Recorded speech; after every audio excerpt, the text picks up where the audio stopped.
I live on a farm here in West Kentucky, and we've got some cats that live outside, and they're family pets. We take good care of them, but they mainly take care of the rodents and things that get into the outbuildings. And we noticed the other day that one of these cats came up real sick, and he was just sitting and staring at the wall like he didn't know he was in this world. He couldn't hardly stand up. He was in bad shape. And within 48 hours, this cat was dead. And no less than 24 hours after this cat was gone, we started noticing all of these reports flooding social media about this tick-borne illness that's killing cats all across Kentucky. And then within 24 hours of that, we saw where the CDC was sounding the alarm because of the rapid increase in emergency room visits from people who had been bitten by ticks.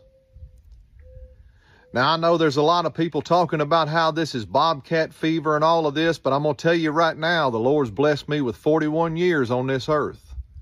And I've never seen anything quite like this. The suffering that this little cat went through. And in 48 hours, he went from being perfectly normal, perfectly healthy, to dead. Now, when you look at what's happening with these tick-borne illnesses, we've already seen where Pfizer is now working on a Lyme disease vaccine, and that came out right before all of this tick stuff started happening. And then I started seeing more posts about how Ohio's being invaded with ticks. And I've seen all of these strange reports talking about how farmers are finding these boxes of ticks that have been dropped on their farms. But I want you to think about this alpha-gal syndrome that everybody's all of a sudden getting. It's where a tick bites you, and then all of a sudden you're allergic to red meat.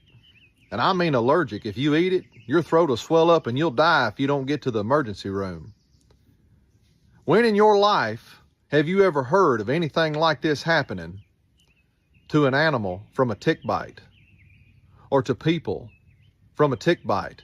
We know that we've got politicians and Bill Gates saying that people need to stop the consumption of red meat because cows are causing global warming and all of this nonsense. And we see where the Gates Foundation just gave $7.6 million to this company to research and genetically modify ticks.